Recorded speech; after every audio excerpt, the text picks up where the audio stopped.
البدع والأهواء، أهل البدع العقائدية وأهل البدع السياسية. نقول بيننا وبينكم السلف، بيننا وبينكم الكتب، كان فيقول البدع بيننا وبينكم. Bismillahirrahmanirrahim. Alhamdulillah wassalatu wassalamu ala Rasulillah wa ala alihi wa sahbihi wa man walah ma ba'd.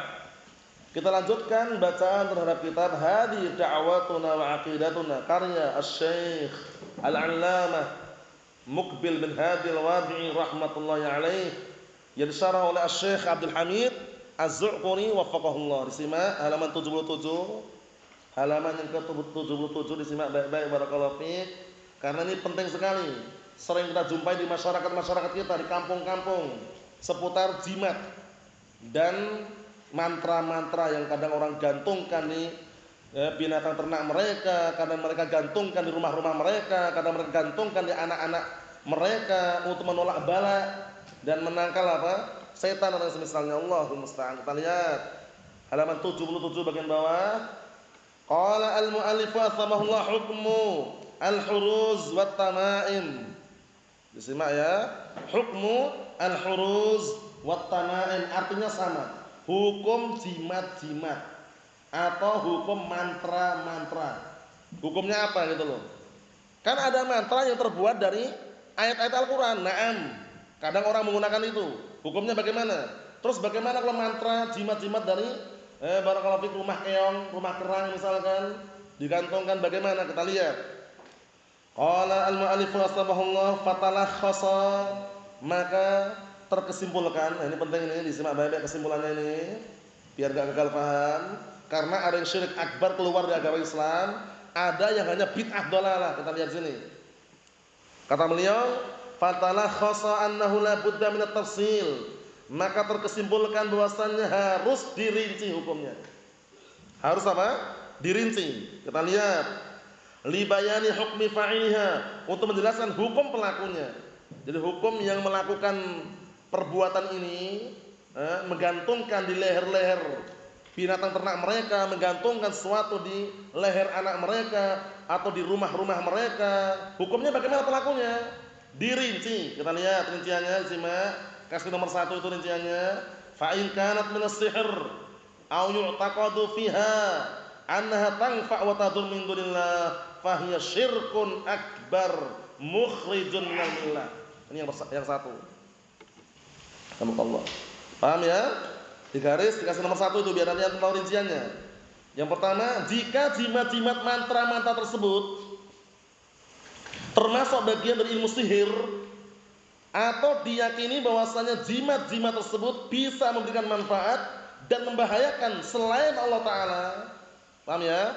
Nah, maka itu syirik akbar, syirik besar, mukhrijun minal millah, mengeluarkan dari agama Islam, paham ya?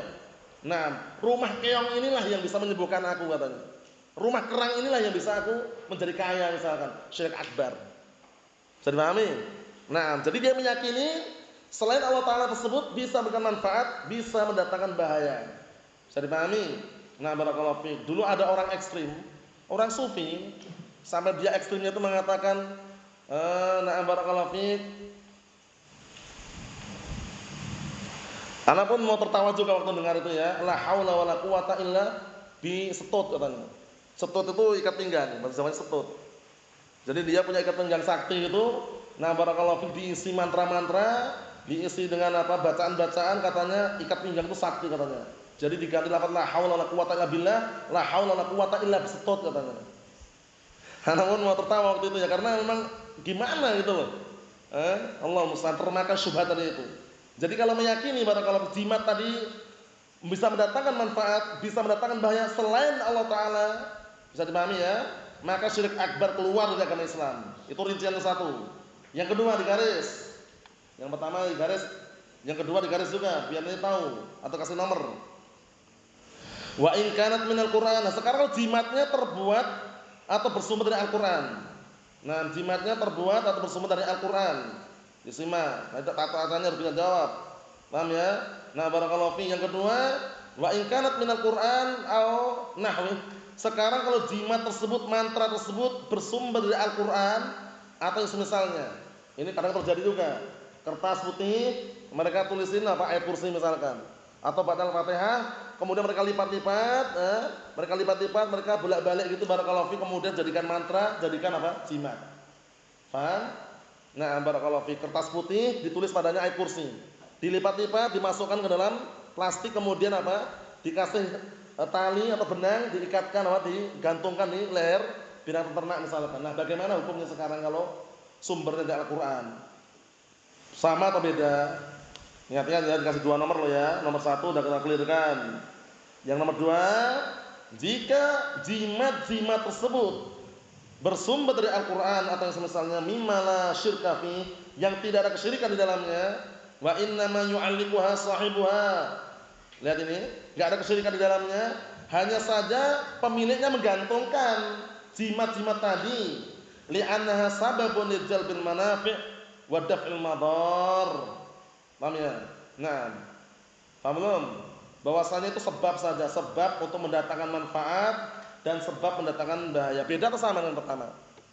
Kalau yang pertama itu meyakini rumah keong itulah, meyakini rumah kerang itulah yang mendatangkan manfaat, mendatangkan bahaya. Paham belum? Bukan sebab loh ya, itu syirik akbar.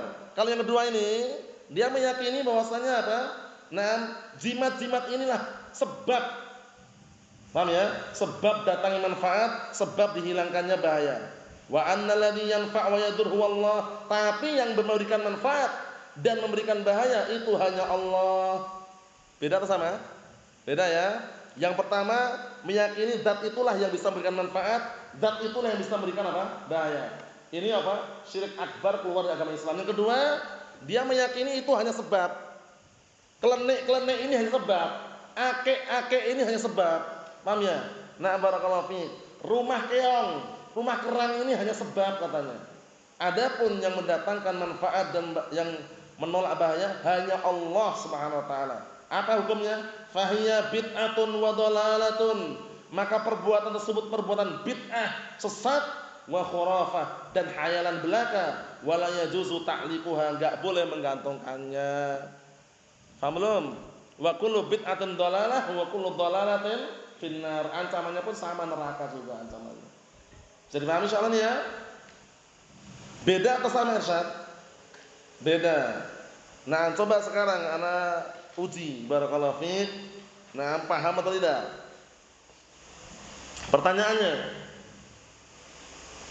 kapan seseorang ketika menggantungkan jimat atau mantra dia dihukumi apa? Musyrik, syirik akbar, keluar dari agama Islam? Dan kapan dia menggantungkan mantra atau jimat dia masih dihukumi apa? Sekedar mubtadi', pelaku bid'ah, pelaku kesesatan, tapi tidak keluar dari agama Islam. Coba barakallahu fiik. Nah, antum Mas Al-akh, coba rinciannya bagaimana? Kalau paham bisa jawab. Kapan dia itu kafir, keluar dari agama Islam, dan kapan dia hanya mubtadi' saja, pelaku kebid'ahan, sesat?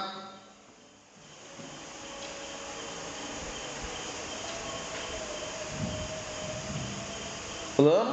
Labas. Ayo coba antum Irsyad. Mudah sekali, tinggal dibaca dan dipahami tadi, dari selesai rincian, dua rincian tadi. Yang pertama, kapan dia dikatakan musyrik, keluar dari agama Islam?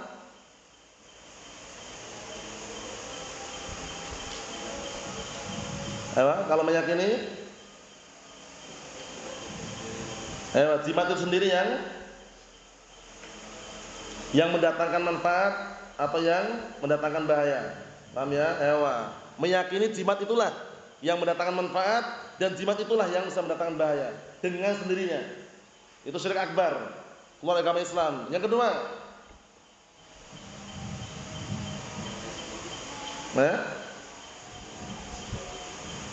dari apa dulu? Terbuat dari apa dulu jimat yang kedua ini?